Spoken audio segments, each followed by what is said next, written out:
गीता में अर्जुन को स्वयं भगवान कह रहे हैं कि उस परमेश्वर की शरण में जा, उसके लिए उन संतों के पास जा जो तत्वदर्शी हो।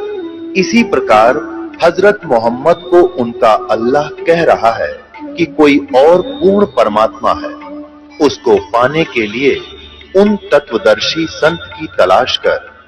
वो प्रभु कौन है, ये जानने के लिए कृपया अवश्य सुनिए जगत गुरु तत्वदर्शी संत रामपाल जी महाराज के अमृत वचन। अब तलवार लेकर जब सम्मन पहुंचा उस सुराग के सामने बैठ के और कहा, बेटा सेऊ, एक दो बात गुप्त तेरे कान में बोलनी है, बतानी है। बेटा कल तो ना जाने तू और हम मिल पाएंगे या नहीं मिल पाएंगे, क्योंकि राजा हमें सजा दे देगा। एक दो बात बताना। अब सेऊ ने कहा लाला जी से कि हे लाला जी, बाहर मेरा पिता बैठा है, दो बात करना चाहता है। तो सेठ ने कहा कि नहीं, तुम भाग जाओगे, तुम्हारी कोई सकीम है कि नहीं? पैर को बांधे रख, रस्से को थोड़ा सा ढीला कर दे, मैं सिर निकालूंगा, बात करूं। अब जो ही उसने ऐसा सोचा भी चल ठीक है, बतला लेंगे क्या बतलाना चाहते हैं। पैर के रस्सा बांधे बांधे ढीला कर दिया, लूज कर दिया। अब सिर बाहर निकाल के सेऊ ने जब सिर बाहर निकाल लिया तो सम्मन का हाथ नहीं उठा। बेटे ने कैसे काटूं, गर्द छुपा ली पीछे को। तब लड़के ने कहा कि पिताजी एक बात मैं बताऊंगा अपने आपके कान में। हाँ बोल बेटा। कि यदि तू मेरा बाप है तो मेरी नाड़ काट दे, ना तो बात बिगड़ेगी कल। मेरी गर्दन काट ले जा अगर तू मेरा बाप है, नहीं तो तू मेरा बाप नहीं है, मैं किसी और का अंश हूं। इतना कहते ही उसमें भी करंट आया। तब बच्चे की मुख से बात सुनकर उसने सिर काट दिया सम्मन ने, और चोटी पकड़ कर घर ले गया, ऊपर शीश को। उधर से लाला जी ने देखा कि 302 का मुकदमा तेरे लगेगा। उसने क्या किया, उस बच्चे को घसीट के धड़को और एक पजावे में जाके गिरा। गड्ढे से होते थे जहां कुमार लोग मिट्टी मुट्टी खोदते थे, गड्ढे एकांत में, वहां गिर डालिया और अपनी वह दीवार बंद करके लीप लाप के उसका रेता मार के ऐसा कर दिया जैसे कुछ हुआ ही नहीं। उधर से जब सम्मन उस लड़के के शीश को लेकर गया, नेकी ने पूछा, कहा कि अब फिर वापस जा। अब सेठ उसने कहीं जंगल में डाल कर आओगा लाश को, शेष शरीर को धड़को, और उसको भी उठा लिया। कदे कुछ दिन में फिर बात चल रहा, कौन है किसका मर गया, इंक्वायरी चल रहा है और बच्चा पछाड़ना चाह। अब फिर वो गया सम्मन जहां उसकी घसीट जा रही थी। लाला जी ताकत अपना बैठ गया करके शांत, और वो लिया फिर उसने ठा के बच्चे के लाश को चादर ढक के और लिया के कोने में डाल दी झोंपड़ी के, और ताक में अलमारी के एक ताक में रख दिया सिर। और बेटा का कत्ल हुआ पड़ा सतगुरु की सेवा में। नेकी सम्मन कहने लगा, रोइए मत, रो भी पड़ी ना आंखें मांसू आगे, गुरु जी ने पता लग जाएगा और भोजन नहीं खाओगे।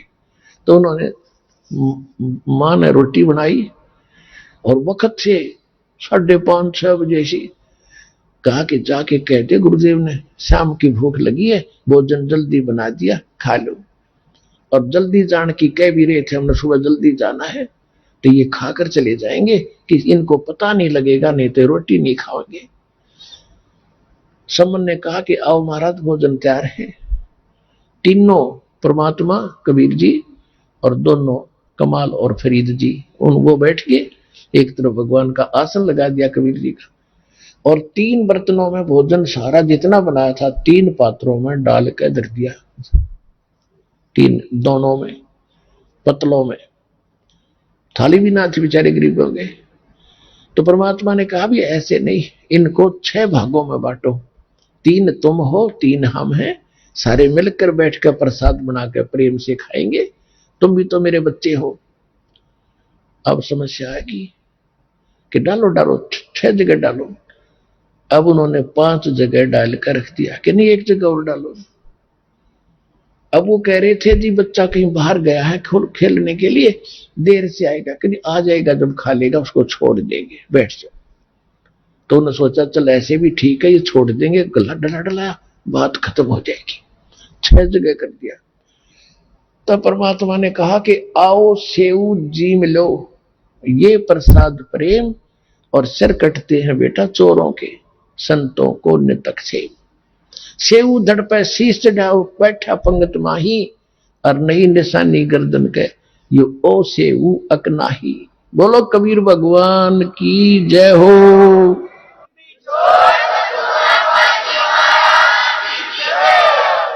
सेऊ के धड़ पे ताक से अलमारी से उठकर सिर और जमीन पर पड़े धड़ पर लग के, और बच्चा पंगत में आकर बैठ गया। और माता पिता ने गर्दन हटा कर कभी हटाकर देख रहे हैं, इसका निशान है कि वो ऐसे है कि दूसरा है। अंदर जाकर देख काहे हम इतने नालायक हो गए जो पेटा भरा जो कभी आंखें देख ले, वहां केवल रक्त के कण पड़े थे, कुछ छींटे लगे हुए। बच्चा बाहर बैठा, उसके निशान भी नहीं, और अपने हाथों काट रखा बच्चा। समर्थ का शरणाग हो रंग होरी हो, भाई कदे न हो ए काज राम रंग होरी हो।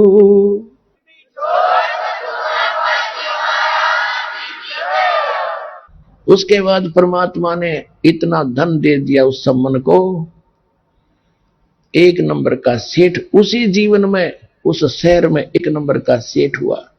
अब यहां गरीबदास जी कहते नुक्ते ऊपर रिज जाएगा रे, करोड़ कर्म जल जा तुम्हारे।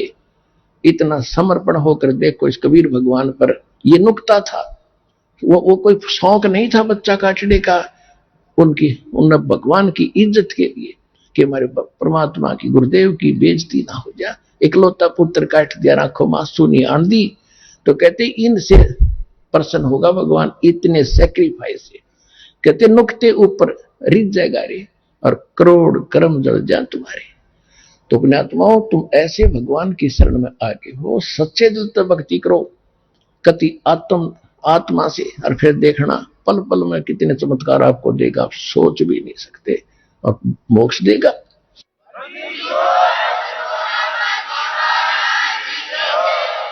तो पुण्यात्माओं, आपका सौभाग्य है कि आप जी को वो संत मिला, सतगुरु मिला, और वो भगवान मिला जो यहां भी सुख देगा और परलोक भी आपका सुखी करेगा।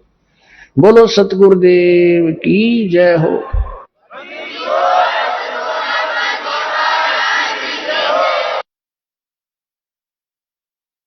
परम पिता परमात्मा पूर्ण ब्रह्म सारी सृष्टि के कर्ता कबीर परमेश्वर जी की असीम रजा से आप सभी पुण्यात्माएं इस सतलोक आश्रम बरवाला जिला हिसार में उपस्थित हुए। गुरुपद सेवै बिरला कोई, जा पर कृपा साहिब की होई। गुरु जी के पद्धति को, गुरु जी के बताए मार्ग को वही सफल कर सकता है जिस पर परमात्मा की विशेष रजा होती है। यदि आप जी को ये ज्ञान ना होता तो आप इस समय को कहीं ना कहीं बर्बाद करते, कहीं किसी की निंदा चुगली करके, या किसी कहीं पर ताश खेल के, या जुआ खेलते, या कहीं राजनीतिक बातें करते जो कति काम की नहीं थी। और वो समय आपका कैसा सदुपयोग हुआ, इस बात को याद रखना। ये सब कहते हैं भक्ति मुक्ति के दाता सतगुरु, भटकत प्राण फिरंदा, उस साहिब के हुक्म बिना नहीं तरवर पात हिलंदा। उस परमेश्वर कबीर जी की आज्ञा बिना, उसकी रजा के बिना किसी वृक्ष का पत्ता भी नहीं हिल सकता। भक्ति और मुक्ति के दाता सतगुरु, भक्ति करा के ही मोक्ष होता है।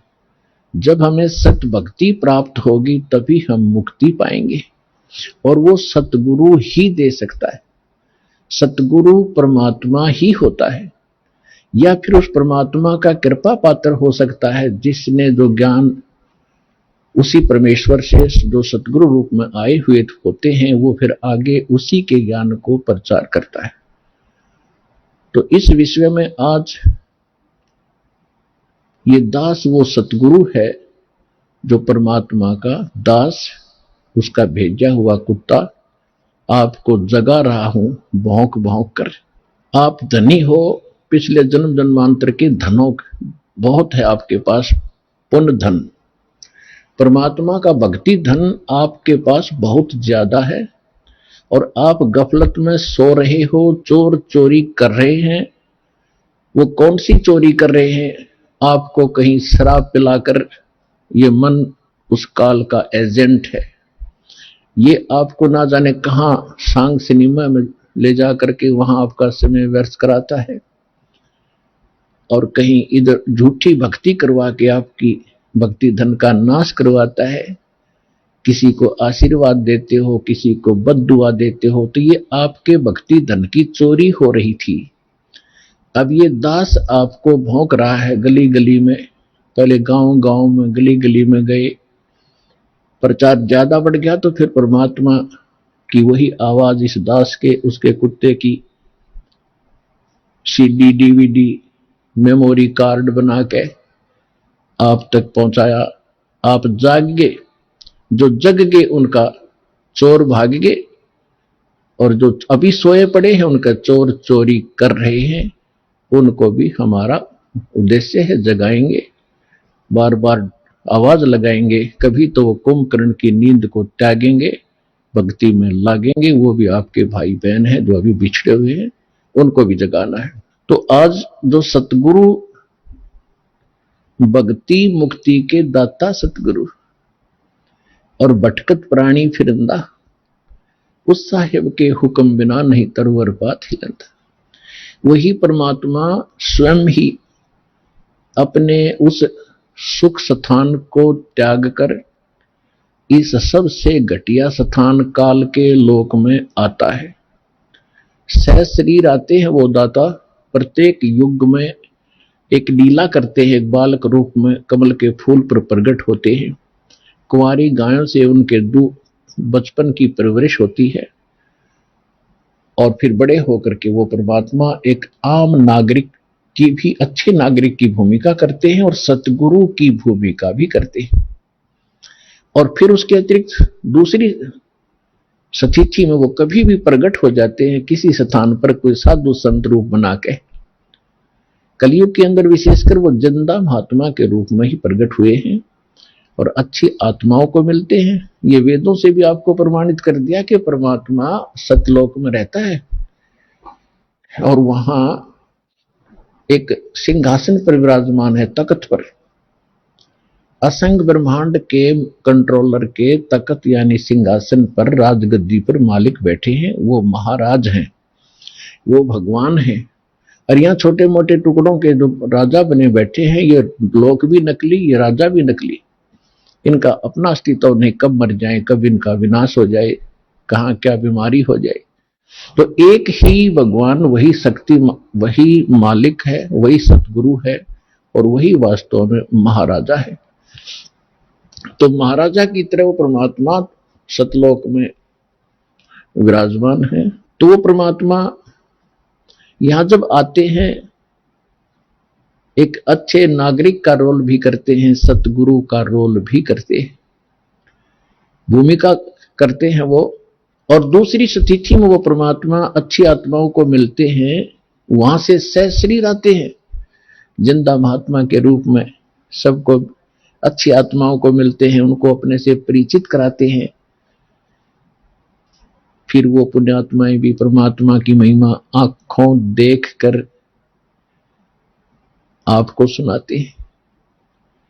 लेकिन सबसे बड़ी हमारे अंदर एक कमी रही, जो हम परमात्मा को नहीं पहचान सके, ना उन महापुरुषों की उन वाणी को हम समझ सके जिन्होंने अपने अमृत वाणी में एफिडेविट देकर गए, वो भगवान के विटनेस बने, गवाह बने। हम नहीं समझ सके क्योंकि हम अशिक्षित थे। हमारे पूर्वज जो थे वो श्रद्धालु बने थे, विश्वासी बहुत थे, क्योंकि जो आत्मा अच्छी होती है वो विश्वास प्रत्येक पर कर लेती है। और परमात्मा ने आपको शिक्षा इसलिए नहीं दी पहले समय में, यह शिक्षा हमारी सबसे दुश्मन है। यदि हम शिक्षा प्राप्त करके परमात्मा की खोज नहीं करते हैं तो यह शिक्षा व्यर्थ है। इस शिक्षा ने हमें अहंकारी बना दिया और मर्यादाहीन बना दिया, माया का अधीन बना दिया, माया ही जोड़ना उद्देश्य मान लिया। कोई भी बच्चा शिक्षा ग्रहण करने के लिए घर से चलता है, उसका उद्देश्य यही होता है, बड़ा अफसर बनूं, घनी कमाई करूं, 2 नंबर की घनी करूं। वो कौन सी ट्रेनिंग है जिसमें तनख्वाह से अतिरिक्त और मिलती है? रिश्वत घनी। आईएएस बनूं, आईपीएस बनूं, मंत्री बनूं, एमएलए बनूं, मुख्यमंत्री बनूं, घने माया जोड़ूं। तो क्या मनुष्य जीवन का यही काम था? ये कार्य तो एक गोबर का भूंड करता, गोबर का भूंड। अगर हमने यही काम के लिए मनुष्य जीवन पाया है तो गोबर का भूंड कैसा होता है? खेतों में पशु गोबर करते हैं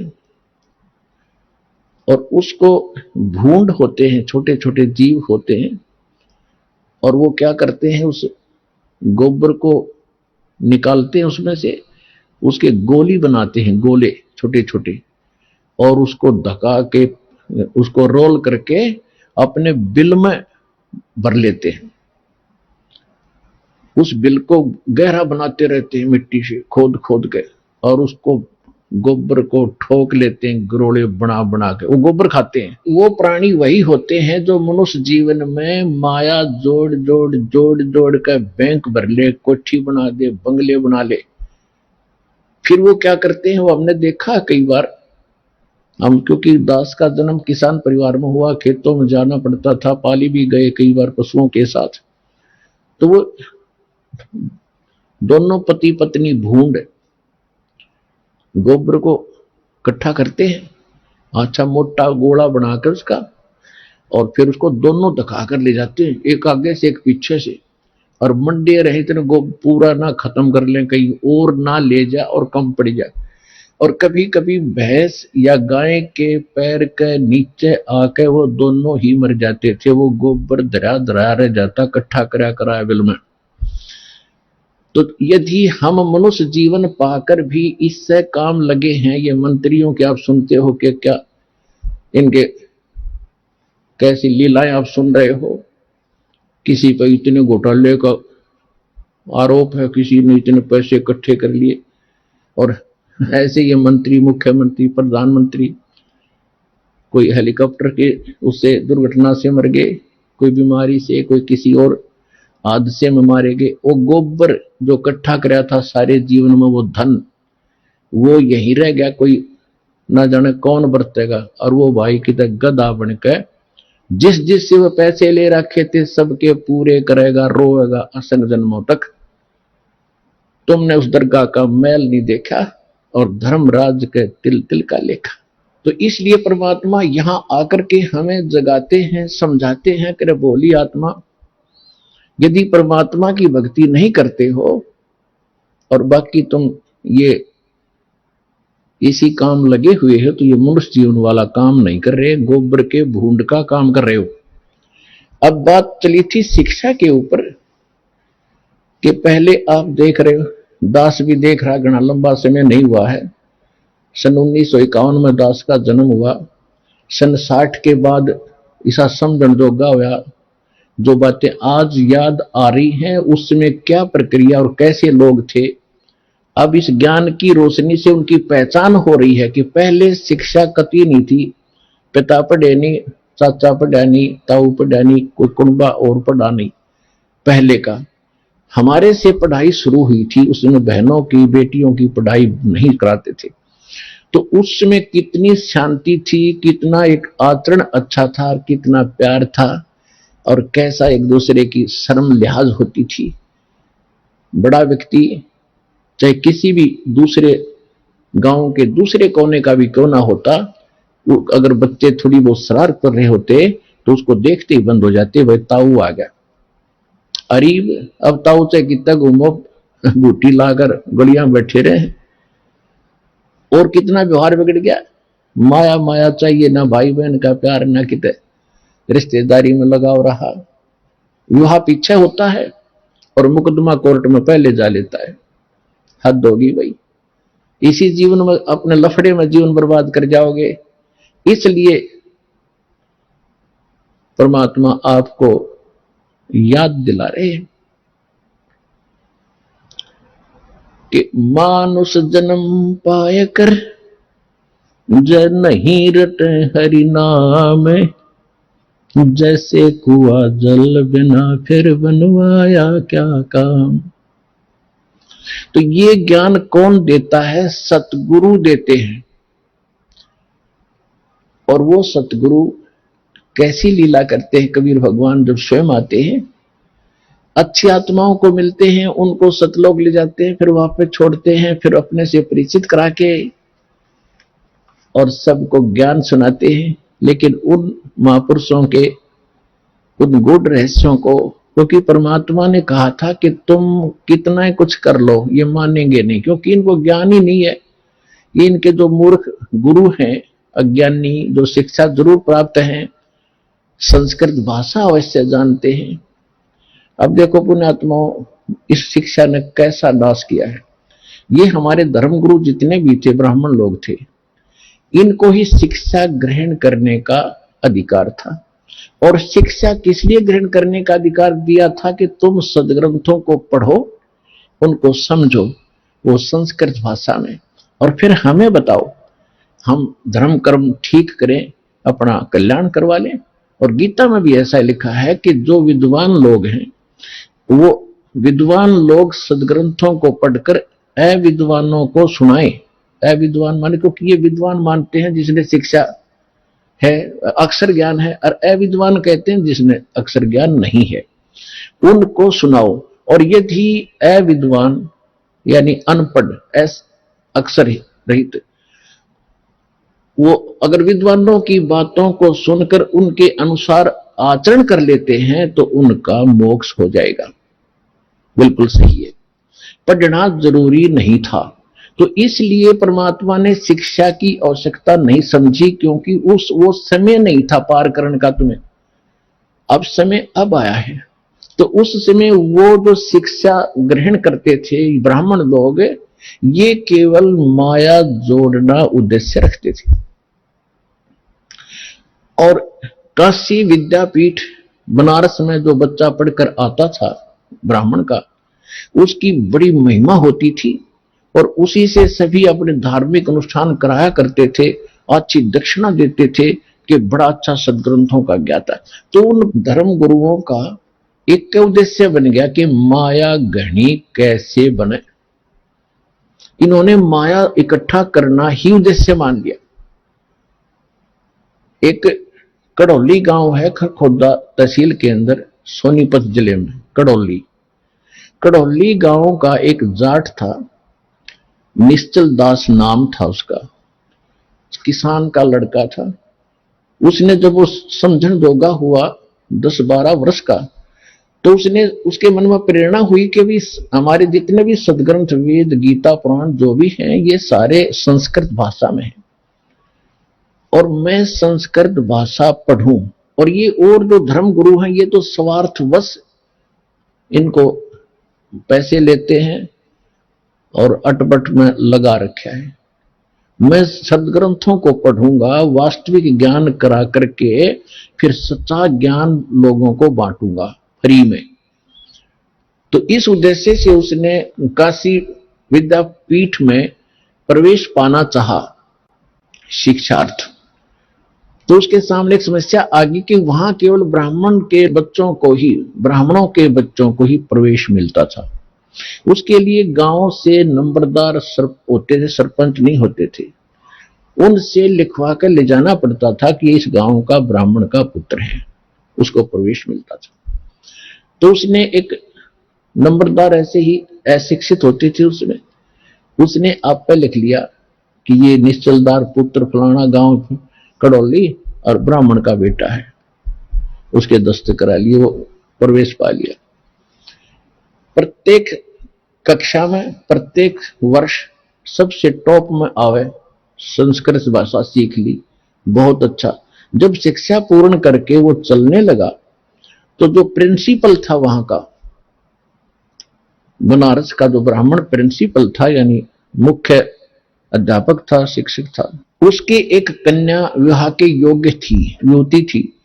उसने क्या सोचा कि इतना इंटेलिजेंट बालक है, इसने संस्कृत बहुत अच्छा सीखा है, ग्रंथों को भी खूब अच्छा पढ़ा है, और ये जहां भी जाएगा इसकी वाह वाह हो जाएगी और तेरी बेटी सुखी रहेगी, यू घना धन इकट्ठा करेगा। इसलिए उसने मन बना लिया कि इस बच्चे से अपनी बेटी को ब्याह दूं, विवाह कर दूं। जब वो निश्चल दास गया उसके पास, प्राचार्य के पास, प्रिंसिपल के पास, कि हे गुरुदेव, आपकी कृपा से आपका बच्चा अपनी शिक्षा पूर्ण करके अब सेवार्थ जा रहा है, मुझे आशीर्वाद दो, मैं सफल हूं जिस उद्देश्य को लेकर आया हूं। तो उसने कहा कि बेटा फिर गुरु को कुछ दक्षिणा भी देते हैं, दक्षिणा दे। दक्षिणा लो जी, मेरे पास क्या है, मैं तो विद्यार्थी हूं, आपका बच्चा हूं, आपको क्या दे सकता हूं। कहने लगा कि वचनबद्ध हो जा। अच्छा जी, वचनबद्ध हो जा, मैं अपनी लड़की का विवाह तेरे से करना चाहता हूं, तुझे करना पड़ेगा। अब यहां फंस गया निश्चल दास धर्म संकट में, क्योंकि ब्राह्मण लोग अन्य जाति से विवाह नहीं करते थे अपनी बच्चियों बेटा बेटियों का। अगर ऐसा उनको पता चल जाए तो वो हंगामा खड़ा कर देते। तो उसने सोचा अगर ऐसा हो गया तो गांव में ही विरोध होगा, फिर ये पूरा ग्रुप मेरा विरोध करेगा और बात बिगड़ जाएगी, और मैं ग्रस्त आश्रम अपनाना नहीं चाहता। फिर उसने बताया गुरुदेव, चाहे मुझे सजा देना और ते कुछ भी कहना, मैं एक सच्ची बात बताता हूं, मैं ब्राह्मण नहीं हूं, मैं जाट का लड़का हूं, कड़ौली मेरा गांव है, आप पता कर सकते हो। मैं इस उद्देश्य से आया था कि मैं इस ज्ञान को फ्री बांटूंगा, ये ब्राह्मण लोग इसका मूल्य ले रहे हैं, मैं वो मूल्य नहीं लेना चाहता। तो इतना गुस्सा कर गया वो ब्राह्मण प्रिंसिपल, कहने लगा तो दुष्ट, तूने धर्म भ्रष्ट कर दिया, ये कर दिया, तेरी हिम्मत कैसे बन गई यहां धोखा देके हमारा ज्ञान चुरा लिया। अब वेद और गीता को तो ये रजिस्ट्री करा रहे थे, अपना नाम बै करा रखे थे नकलियों ने। उस लड़के को कहा कि प्रतिज्ञा कर रखी है तूने? हाँ जी, कि तू कभी संस्कृत भाषा का प्रयोग नहीं करेगा और किसी संस्कृत भाषा में कोई प्रवचन नहीं करेगा, और जा सकता है। और तुझे श्राप दे दिया उसने कि तुझे प्रतिदिन एक बार 1 घंटा बुखार बना करेगा ताकि तेरी गलती तुझे सदा याद रहे। तो पुण्यात्माओं, देख उस दुष्ट आत्मा ने, अब ये ज्ञान की कमी, हम किसी को श्राप देते हैं क्योंकि पूरा भक्ति का धन होता है, उसका श्राप भी फल जाता है। अब तो सारे नकली हो लिए, किसी श्राप फले ना किसी आशीर्वाद फले, खाली है सब।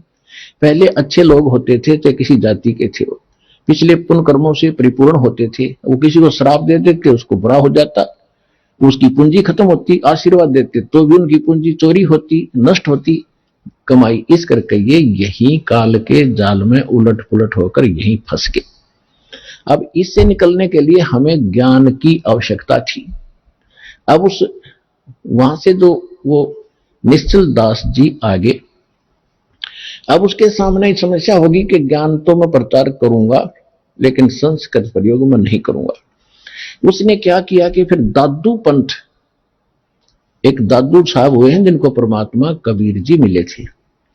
अब परमात्मा ने क्या किया है, वो अच्छी आत्माओं को मिलते हैं और उनको अपना कुछ झलक देते हैं जिसको ये दिखता है कि ये तेरे अनुकूल चलेगा। तो दादू जी को परमात्मा मिले, आंखों देखकर आए, और फिर दादू साहब ने कबीर भगवान की बहुत महिमा गाई, लेकिन दादू जी को परमात्मा ने पूर्ण ज्ञान नहीं दिया। इसलिए नहीं दिया कि उस पंथ के लोग भी आज फिर वही गीत गा रहे होते जो आज हमने बताना था। लेकिन ये जरूर पक्का करवा दिया कि जो काशी में जो धानक थे वो परमात्मा है, जो बनारस में आए हुए थे वो मेरे सतगुरु वही है। जिन मुझको निज नाम दिया सोए सतगुरु हमारे, दादू दूसरा कोई नहीं ये कबीर सिरजनहारे। उन्होंने एफिडेविट दे दिए, विटनेस बन गए कबीर भगवान के।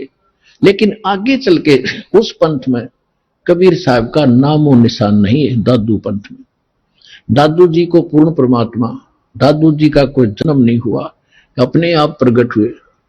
इस तरह वहां मिले थे, फलान हो गया था, उसकी मां को आशीर्वाद दे दिया था एक संत ने। तो इस तरह करके वो दादू जी को ही खुदा बनाए बैठे हैं, वो कुछ भी बनाए रहो। फिर निश्चल दास जी ने वहां दीक्षा ली, दीक्षा लेकर के फिर संत वाणी में एक निश्चल ग्रंथ बनाया।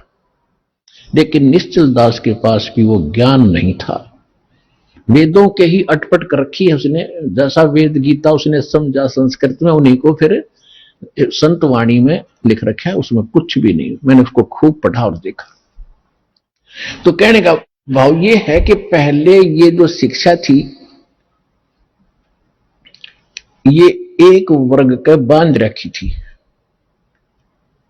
और अन्य अशिक्षित थे। परमात्मा ने इसलिए इस बुराई को अन्य समाज में नहीं जाने दिया कि ये कत्ती घर के रहेंगे ना गांठ के। आज ब्राह्मणों को देख लो,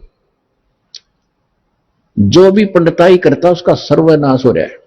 जो भी ब्राह्मण बना करता लास्ट में ब्राह्मणटी होगी इसकी, ये हमने खूब देखा हुआ। ब्राह्मण मतलब ये नहीं कोई जाति कास्ट ब्राह्मण नहीं है, क्योंकि हमने ज्ञान से उठना ऊपर। इन संसारिक जो बंधन है, सीमाएं हैं, ये ज्ञान से अपने आप टूट जाएंगी। मेरे पूज्य गुरुदेव जी स्वामी रामदेवानंद जी, ये इसी हरियाणा के रहने वाले, दादरी के पास एक 45 गांव है।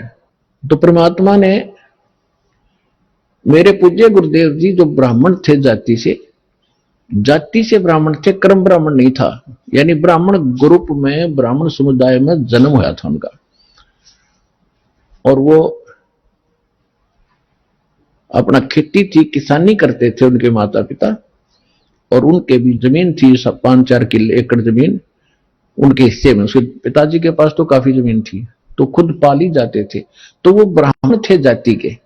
जब उनको ज्ञान हुआ, हमारे पूज्य दादा गुरु जी उनको मिले। और मेरे दादा गुरु जी यानी मेरे गुरु जी के जो गुरु जी थे वो छावला गांव है दिल्ली में, नजफगढ़ के पास। उस छावला गांव के वो जाट थे। और उन्होंने फिर काशी विद्यापीठ में, उसके बाद फिर ये हल्की हो गई थी। मतलब जैसे हमारे गुरुजी जो थे, हमारे दादा गुरुजी जाट थे, और हमारे दादा गुरुजी के जो गुरुजी थे वो भी ब्राह्मण थे। और वो काशी विद्यापीठ वो पढ़ नहीं सके, उसने उन बच्चे को अपना गोद लेकर यानी अपना शिष्य बनाकर सर्टिफिकेट बना के भेजा कि काशी विद्यापीठ में पढ़ का।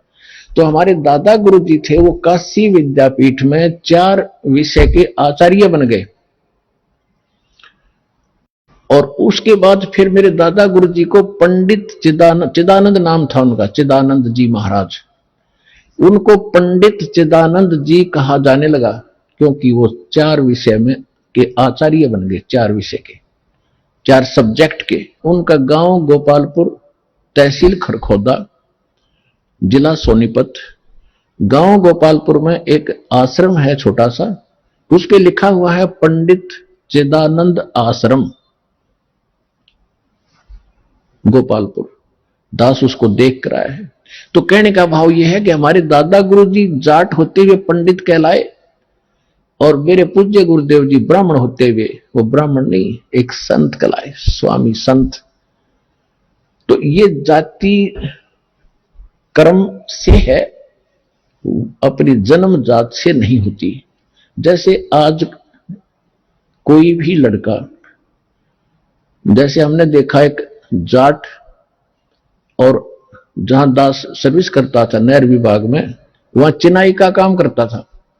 राजमिस्त्री कहलाता था, राजमिस्त्री। और गांव में भी उसने राजमिस्त्री कहते थे, जाट होते हुए भी।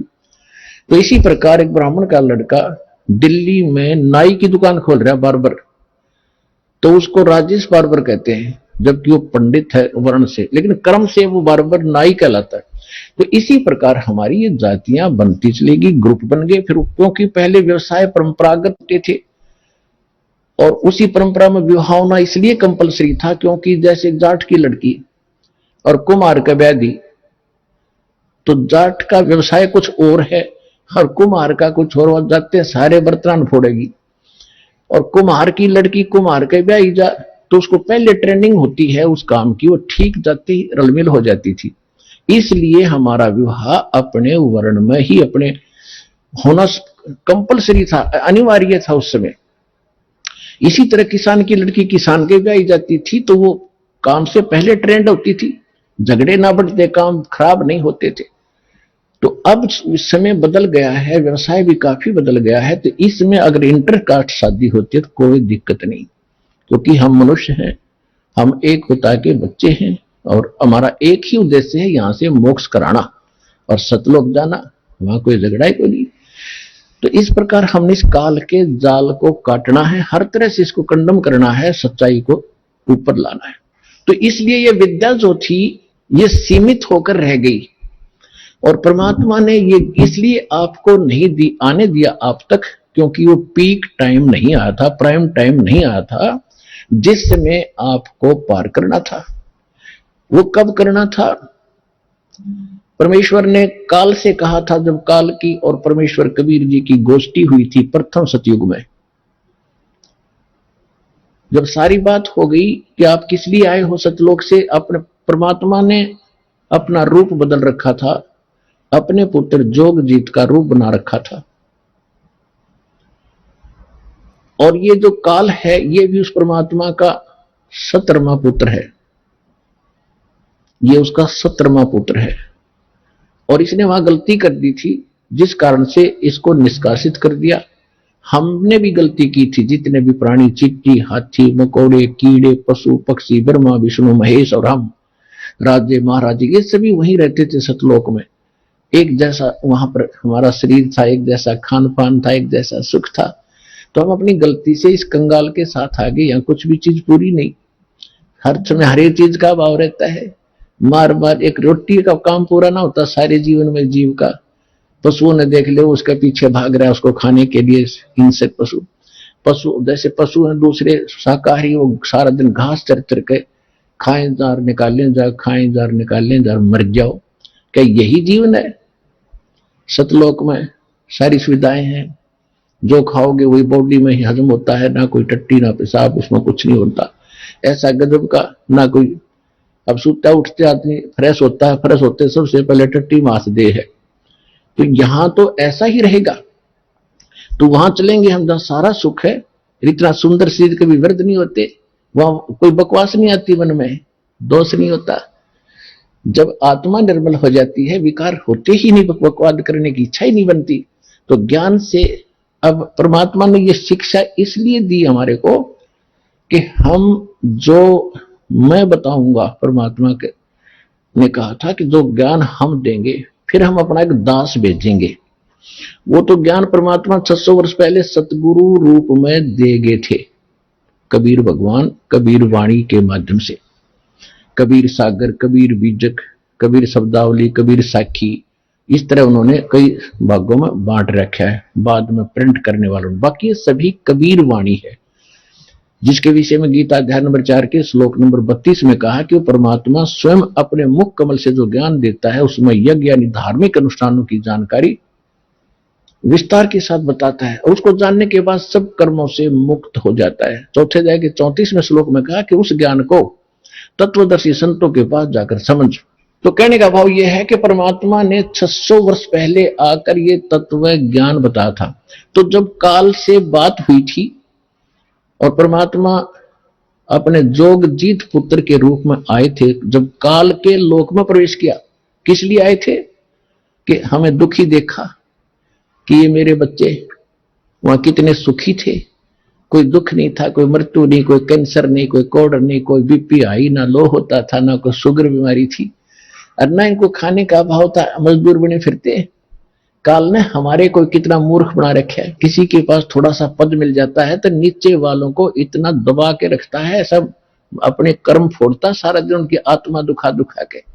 चाहे कोई फैक्ट्री मालिक है, चाहे कोई आईएएस आईपीएस अधिकारी है, या कोई डॉक्टर इंजीनियर जज है, ये नहीं देखते तुम कर क्या रहे हो, वो ज्ञान नहीं है, किसी की आत्मा दुखावे। होए होए, उसका ये परमात्मा के बच्चे हैं। आप कहते हैं तगड़ा व्यक्ति और निर्बल को सताता है, उसकी आत्मा रोती है। आत्मा रोती है क्योंकि वो मुकाबला तो कर ही नहीं सकता किसी भी तरीके से। ताकतवर मीन जैसे कोई पद की ताकत है, पोस्ट की ताकत है, या वैसे अपने कोई घर कबीले में घने व्यक्ति हो जाए उनकी ताकत है, स्वयं बलशाली है, तो इस तरह का व्यक्ति गरीबों को सताता है, अपने से नीचे वालों को इतना तंग करता है कि जितना वो कर सकता है बिना ज्ञान के। तो यहां परमात्मा ने आके बताया है कि कबीर गरीब ना सताइए, जाकी मोटी हाय, और बिना श्वास की जीव से लो भस्म हो जाए।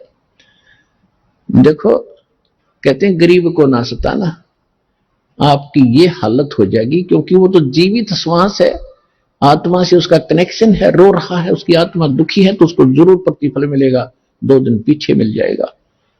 उदाहरण दिया है कि जैसे पहले एक धौंकनी होती थी, पशु के चाम की बनाई जाती थी, और लोहार और सुनार लोग उसी का प्रयोग करते थे। उसमें ऐसे एक हैंडल सा लगा लेते थे, उसको पकड़ के ऐसे करते थे, आगे उसका एक छोटा सा सुराख होता था उस चमड़े में, और वहीं से वो हवा लेती थी और फिर ऐसे छोड़ते थे, तो वो हवा फूंक मारती थी अग्नि में, ऐरन में, जहां पर लोहे को गर्म किया जाता था, पिघलाया जाता था। तो परमात्मा कहते हैं कि वो बिना जीव की श्वास, यानी मरे हुए पशु की खाल की श्वास ने लो को भस्म कर दिया। और ये तो जीवित सांस है, आहे जो आए है, कहते ये गरीब ने ना सताइए, जाकी मोटी हाय, और बिना जीव की श्वास से लो भस्म हो जाए। और तुम तो जीवित श्वास को दुखी कर रहे हो, तुम्हारा क्या हाल हो जाएगा। तो इस काल ने हमें न्यों भी एक दूसरे के साथ अपने कर्म बिगाड़ने के लिए सिस्टम पूरा फिट कर रखा है कि इनकी ग्रान माटी कर दो, और फिर ये अपने वो एक दूसरे का किया कर्म यहां भोगते रहे और आजीवन दुख पाते रहे। और परमात्मा इसलिए आते हैं कि ये बुरा करते हैं अनजाने में। आज किसी की चोरी की, निंदा की, उसका अगले जन्म में फिर देना पड़ता है। कोई दामाद बनकर लेगा, बेटी भी लेगा, धन भी लेगा, और फिर मर जाएगा, और बेटी विधवा होगी, फिर उसके पालन पोषण में बच्चों के लागा रहेगा वो मूर्ख। तो ये तो यहाँ की व्यवस्था है, इसको समझना पड़ेगा। और उसी को समझाने के लिए भगवान आए कि मेरे बच्चे देख कितने दुखी हो गए, इनको वहां कोई अभाव नहीं था, देख किसी अक्ल मारी गई इनकी। तो जिस माता पिता के बालक बिगड़ जाए किसी कारण से भी, उसको चैन नहीं पड़ता जब तक उसकी पार बसाओगे। नो सोचेगा ये कभी सुधरे और वापस आ जा, और फिर मैं सीने से लगा लूं, इनको सारी संपत्ति दे दूं, मैंने क्या करना है। तो वो हमारा पिता है। हम गलत आदमी इस काल के आके फंस गए। ये गंदा आदमी है, ये कति झूठा कपटी, हर तरह से हमें मूर्ख बनाकर यहाँ पर फांस रहा है। इसको श्राप लगा 1 लाख मनुष्य शरीरधारी प्राणियों का आहार करने का, इसलिए हमें पाल रहा है, अपने स्वार्थ से सारी बुराइयां करवाता है। आप देखते हो बीड़ी, शराब, तंबाकू, फीम, सुल्फा, भुक्की, ये खाने की चीज है, मांस ये खिलाता है ताकि इसका टेस्ट बने। हम स्थूल शरीर से जो खाते हैं, एक अंदर शरीर है सूक्ष्म, उसके अंदर ये सारी वासना डिपॉजिट हो जाती है, इसमें समा जाती है। कुछ अधिक आहार तो लग जाता है शरीर के पोषण में, स्थूल के शेष जो वासना है उसका टेस्ट होता है, वो अंदर जाता समाता है जीव के माध्यम से, और फिर इनको ये कवर तो ऊपर रह जाता है, यही छोड़ जाते हैं। सूक्ष्म शरीर जब जाता है मनुष्य का, एजडित रहता है, जब तक दूसरे प्राणी में नहीं जाता, ये सूक्ष्म शरीर एजडित होगा। तो ये तो ऐसा है जैसे सर्प कांचली छोड़ जाता है और सर्प अलग होता है। तो हम तो उस कांचली की क्रियाक्रम में लगे रहते हैं। यहाँ पर कभी गंगा ठा के ले जाएंगे, कभी कितना कर्म कराएंगे, वो सांप तो जा चुका है, वो तो है नहीं इसमें। तो उस जीव को फिर तपस्या पर डालता है वहां उनको बुरी तरह तड़फाता कि जिसने ज्यादा हुक्का पी रखा है, जिसने ज्यादा शराब पी रखी है, मांस खा रखा है, वो ज्यादा भूखी पी रखी है, कोई नशेली वस्तु है कि वो टेस्ट है उसका, उस काल का, मन का, ये मन उसका एजेंट है। तो उनको ज्यादा समय तक उस तपच्छिला पर जलना पड़ता है, वहां चटक मटक होते, हाहाकार मचती है। जिन्होंने थोड़ा ये बकवाद कर रखी होती है, वो थोड़े समय तक तपच्छिला पर रहता है। तपत की टुकड़ी एक तवी है, तवा समझ लो, बड़ी ये तई होती है, बड़ी बड़ी रोटी बनाने की रखते हैं भट्टियों पर, इस तरह की बहुत बड़ी है पत्थर की, और उसमें अपने आप गर्म होती है, उसके फारेनहाइट का भी अंदाजा नहीं कितनी गर्म है। और जिन्होंने ज्यादा यह मांस शराब तम्बाकू प्रयोग कर रखा है और वासनाएं की है, तो वो ज्यादा समय तक दुखी रहते हैं, बहुत समय तक, उनको बहुत समय ज्यादा माल होता है उनमें, तो देर से निकलेगा सारा। और जिन्हें कम कर रखे हो जल्दी फारग होकर गधे कुत्ते बनोगे, फिर जाना कहीं नहीं, रहना यही पर है।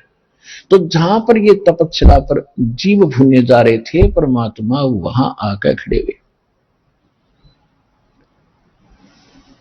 अपने पुत्र जोगजीत का रूप बना के।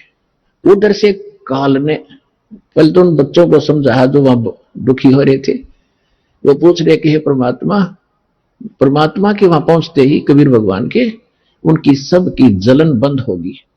आइए अब हम उन श्रद्धालुओं के अनुभव जानते हैं जो जगत गुरु तत्वदर्शी संत रामपाल जी महाराज जी से दीक्षा प्राप्त कर चुके हैं तथा उनके द्वारा बताए गए भक्ति मार्ग पर चल रहे हैं। नमस्कार सर। नमस्कार। सर क्या नाम है आपका? मेरा नाम भगवान पंडा। सर कहाँ से हैं आप? मेरा गांव का नाम है पलासपुर, जिला गंजाम का है, उड़ीसा से। सर संत रामपाल जी महाराज से नाम दीक्षा आपने कब ली? 21 अक्टूबर 2016 में लिए। संत रामपाल जी महाराज से नाम दीक्षा लेने से पहले आप क्या भक्ति साधनाएं करते थे? पहले तो भगत जी मैं शंकर भगवान और दुर्गा माता जी का भक्ति करता था, और उसके बाद 2000 में, सन 2000 में मेरे पिताजी गुरु है, और वो आत्मज्ञान का कुछ नाम दीक्षा देते थे, जो कि सांसों की जाप करने का बताते थे। उनसे मैं 2000 साल में नाम दीक्षा लिया, और उनसे मैं 16 साल तक भक्ति की। भक्ति करने के बाद भी कोई लाभ नहीं हुआ, और नाम दीक्षा, पिताजी से नाम दीक्षा लेने के 2 साल बाद मुझे टीबी का बीमार हुआ था, जो कि लगभग 7-8 साल तक मुझे टीबी का बीमार था, और बहुत दवाई भी खाया, और दवाई का कोई भी ठीक नहीं हुआ। उसके बाद होम्योपैथिक भी खाया, और होम्योपैथिक भी उतना लाभ नहीं हुआ। उसके बाद आयुर्वेदिक का भी खाया, और आयुर्वेदिक एक साधु ने बताया था कि गोमूत्र पीने से वो लाभ होता है। तो मैं 5 साल तक गोमूत्र भी पिया, उससे भी कोई ज़्यादा फर्क नहीं पड़ा। उसके बाद मेरा जीजा जी वो आसाराम बापू जी का शिष्य थे, उनके पास एक पुस्तक मिला, जो कि कबीर साहब का एक बीजक पुस्तक है, और वो पुस्तक मुझे मिला। मैं वो पुस्तक पढ़ के कबीर साहब के बारे में मुझे जानकारी हुई, और कबीर साहब की जो जानकारी हुई कि मैं कबीर साहब कौन है, कहाँ है, और उनके बारे में पूरा जानकारी लिया, जो कि हर जगह पर, हर पुस्तक की जो दुकान है, हर जो कैसेट की दुकान है, सब जगह पर गया, और कबीर अमृतवाणी, कबीर के दोहे, कबीर शब्दामृत, ये सब पुस्तक लेके मैं कबीर साहब के बारे में जानकारी ली, और लगभग 16 साल तक कबीर साहब का जो वाणी है, जो शब्द है, और जो पुस्तक है, उनसे पढ़ के पूरे कबीर साहब के बारे में ढूंढने लगा। तो फिर भी एक पुस्तक में लहरतारा काशी का एक नंबर था, उनसे भी फोन किया, और बताया कि भगत जी मैं कबीर साहब का जो ज्ञान है, जो मंत्र है, मैं लेना चाहता हूँ और जानना चाहता हूँ। तो वो बोले कि अभी कोई साहब नहीं है और कोई दीक्षा नहीं ले सकते। मैं गुजरात सूरत से काम करता था, 18 साल तक मैं काम किया, और उसके बाद में जो टीबी का बीमार था, शारीरिक तकलीफ था ज़्यादा, और शारीरिक तकलीफ से जो मैं ज़्यादा कबीर साहब को ज्ञान को ढूंढता था। तो कभी भी मैं नहीं मिला और मैं थकान हो गया कि आज की जमाने में कबीर साहब का ज्ञान कोई देने वाला नहीं है और मुझे भी अभी नहीं मिलेगा। ये समझ के मैं थक गया और चुप रह गया और सांसारिक जीवन में मैं बहुत तकलीफ था। उसके बाद मैं गुजरात से गांव आया। गांव में एक चाय की छोटी सी चाय की दुकान की और चाय की दुकान जब किया तो उससे भी ज्यादा कोई लाभ नहीं हुआ और मानसिक चिंता और ज्यादा टेंशन रहता था। रात में नींद भी नहीं होता था। उसके बाद मैं घर छोड़ के एक मठ में चला गया। एक बाबा जी था वो मठ का, वो एक दिन चाय की दुकान में आया और बताया कि मैं एक मठ में रहता हूँ। तो उससे बात करके मैं सीधा मठ में चला गया घर छोड़ के। तो मुझे साधु बनना था कि परमात्मा चाहिए, मुझे भगवान को देखना है, परमात्मा को देखना है। यही सब मुझे मेरे अंदर जो परमात्मा की जो आत्मा की जो तड़प था, तो मुझे साधु बनना है और साधु बन के मुझे जीना है। तो यही समझ के मठ में चला गया। तो मठ के अंदर जो उड़ीसा के सभी गांव में जो राधा कृष्ण का जो मठ है, हर गांव में है। जो वही मठ में जाके मुझे 4 महीना तक वहां पे रुका। तो वही जो साधु थे, जो बाबा जी थे, वो भी मच्छी मटन दारू सब खाते थे। तो मैं सोचा कि अगर मुझे साधु बनना है तो यहाँ आके मुझे गलत रास्ता में चला आया है कि यहाँ कोई साधु नहीं है, ये गलत रास्ता है। तो वहां छोड़ के फिर एक राधा कृष्ण की जो आश्रम है, जो कि वैष्णवी धर्म बोलते हैं, उसी आश्रम में गया। उसी आश्रम में उसको जो गुरु है उनके पास गए। तो मैं बताया कि सर जी मुझे यहाँ रहना है, भक्ति करना है और वहाँ मुझे साधु बनने के लिए मैं घर छोड़ के आया हूँ और मुझे यहाँ रोकिए। तो वो बोले कि ठीक है रुक जाओ। तो मैं रुका और वहां भी भक्ति किया। तो मुझे वैष्णवी बना दिए, जैसे कि कंठी माला, तिलक और चोटी, ये धोती कुर्ता ये सब पहना के ये सब वैष्णवी धर्मी बनाए। तो वहां पे भी झगड़ा झाटी ज्यादा होता था। जो भी गुरु थे उनको भी डायबिटीज और हाई बीपी का बीमार था। तो मुझे भी बहुत मन में दुख हुआ कि अगर ये लोग ऐसे बीमार है तो मुझे क्या लाभ होगा, तो मुझे परमात्मा कौन दिखाएगा। तो ये तो दिखाने वाला नहीं है। बाकी जो लोग जो ये लोग का जो बीमार ठीक नहीं खुद नहीं कर सकते, तो मेरा बीमार जो कि परमात्मा को पाने का जो तड़प है वो कैसे दिखा सकते। तो मन में दुख हुआ तो वो जगह पर छोड़ के आ गया। सर आप कबीर साहब जी को सर्च कर रहे थे और आप उड़ीसा राज्य के रहने वाले हैं। सर उड़ीसा राज्य के साथ साथ पूरे भारत में श्री जगन्नाथ भगवान बहुत ज्यादा प्रसिद्ध हैं। तो श्री जगन्नाथ भगवान को छोड़कर आप कबीर साहब जी को ही क्यों ढूंढ रहे थे? क्योंकि पहले से ही बताए थे मेरे पिताजी ने कि असली जगन्नाथ तो अपने अंदर है, कोई मंदिर में नहीं है। जो कि अभी भी सदगुरु रामपाल जी महाराज जो बताते हैं कि जगन्नाथ तो अपने अंदर है, जो कि परमात्मा है और कबीर साहब है। ये जो पिताजी बताए थे, उसी दिन से मैं दृढ़ कर दिया था कि मंदिर में कोई भगवान नहीं होता है, अगर होता है तो अपने अंदर होता है। यही दृढ़ विश्वास के साथ मैं चलता था। फिर आप संत रामपाल जी महाराज की शरण में कैसे आए? फेसबुक में एक राजस्थान का भगत मिले। पहले से ही सर्च करता था फेसबुक पर कि कबीर साहब का कोई शिष्य मिल जाए या कोई भगत मिल जाए। तो कबीर साहब की जो अलग अलग पंथ है वो सभी जुड़े, सभी से मेरे बात किया। तो मेरे को ज्ञान का बारे में कोई नहीं बताया, लेकिन सदगुरु रामपाल जी महाराज के एक शिष्य थे और वो बताए थे कि उड़ीसा के जो संबलपुर डिस्ट्रिक्ट है, संबलपुर नामदान केंद्र है और संबलपुर नामदान केंद्र में आके सदगुरु रामपाल जी महाराज से नाम दीक्षा ली थी। सर संत रामपाल जी महाराज से नाम दीक्षा लेने के बाद क्या आपको लाभ भी मिले? जी हाँ, बहुत सी सारी लाभ है, जो कि आर्थिक लाभ है, मानसिक लाभ है। ये जो कि मुझे नींद नहीं आता था कभी भी, क्योंकि ज्यादा मैं टेंशन में रहता था और पास में पैसा वैसा कुछ नहीं बचता था।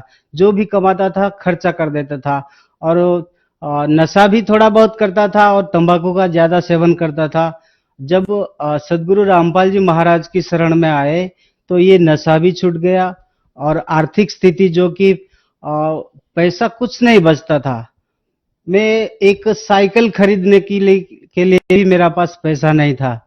अभी तो मेरा पास गाड़ी भी है। संत रामपाल जी महाराज की कृपा से अभी गाड़ी भी है और घर भी बनाया और बहुत कुछ लाभ भी हुआ, जो कि मैं आर्थिक लाभ से बहुत सुविधा मिला और मानसिक स्थिति से भी मुझे नींद नहीं आता था, ज्यादा टेंशन में रहता था, क्रोध में ज्यादा रहता था। वो धीरे धीरे सदगुरु रामपाल जी महाराज की शरण में आके पूरा ठीक हो गया है। और उसके पहले टीबी का बीमार हुआ था, लगभग 8 साल से टीबी का बीमार था और टीबी की जो कि सांसें लेना मुश्किल था, जो कि डॉक्टर बताया था कि छाती में कफ जम गया है और उसी के कारण से आपको टीबी है, लेकिन दवाई चालू रखो। मैं बोला कितना दिन तक मैं दवाई खाऊं और दवाई खा के पूरा जिंदगी गुजरूं क्या? तो वो बोले कि आपको तो खाना ही पड़ेगा क्योंकि आपकी छाती में कफ जम गया है। उसके बाद में बहुत सारी दवाई की तो कोई भी फर्क नहीं पड़ा। जब सदगुरु रामपाल जी महाराज की शरण में आए, बिना दवाई से, बिना खर्चा से, सिर्फ भक्ति करने पर, जो कि सदगुरु रामपाल जी बताए हुए जो मार्ग है, जैसे कि नियम है, जो भक्ति का मार्ग मंत्र है, उसी मंत्र जाप करने पर पूरा शरीर ठीक हो गया। सभी बीमार में मुझे ठीक हो गया है। अभी मैं मानसिक आर्थिक स्थिति से बहुत शांति में हूँ। सर, जो दर्शक आज आपको देख रहे हैं और वो परेशान हैं, दुखी हैं, खासकर अपने उड़ीसा राज्य के लोगों को आप क्या कहना चाहेंगे? जी सर, मैं तो एक मामूली जीव हूँ। मैं प्रार्थना करता हूँ पूरा उड़ीसा, पूरा देशवासियों को कि मैं तो एक ब्राह्मण जात से हूँ, लेकिन ब्राह्मण जात का जो असली भक्ति है वो असली भक्ति नहीं है, वो गलत है। जो कि असली भक्ति तो सदगुरु रामपाल जी महाराज दिखाते हैं कि सभी देवी देवताओं का जो भक्ति करना, विधि बताना, विधि जो बताते हैं कि नियम बताते हैं, वो सही है, गलत नहीं है। बाकी जो कि भक्ति करते हैं देश पूरा अपना, जो उड़ीसा के जो भक्ति, जो जैसे कि जो रविवार से लेकर शनिवार तक बार देख के वो भक्ति करते हैं। जैसे रविवार को सूर्य पूजा, सोमवार को शिव जी की पूजा, मंगलवार को, ऐसी हर दिन का अलग अलग पूजा वो भक्ति करते हैं। लेकिन ये सब अपने अंदर जो परमात्मा ने बताया है कि हर दिन हर सांसे का मोल, जो कि भक्ति करने का विधि बताते हैं कि अलग कहीं नहीं है और किसी बार में अलग अलग भक्ति नहीं करना है। अपने अंदर हर देवी देवता का जो मंत्र बताते हैं, भक्ति बताते हैं, उसी भक्ति, जो कि संत रामपाल जी महाराज बताते हैं कि ऐसी भक्ति करने पर ही अपना आत्मा का कल्याण होगा। सर, संत रामपाल जी महाराज से नाम दीक्षा कैसे ली जा सकती है? जी सर, उड़ीसा के जो नामदान केंद्र में आप जा सकते हैं, नजदीक नामदान केंद्र में, जो कि टीवी चैनल, अनेक टीवी चैनलों में सदगुरु रामपाल जी महाराज के सत्संग आते हैं और सत्संग में नीचे एक पीली पट्टी चलती है, उनके आश्रम के नंबर है, उसी नंबर से आप फोन करके नजदीक नामदान केंद्र से अति सुविधा से नाम दीक्षा और निःशुल्क नाम दीक्षा ले सकते हैं। जी धन्यवाद सर। नमस्कार।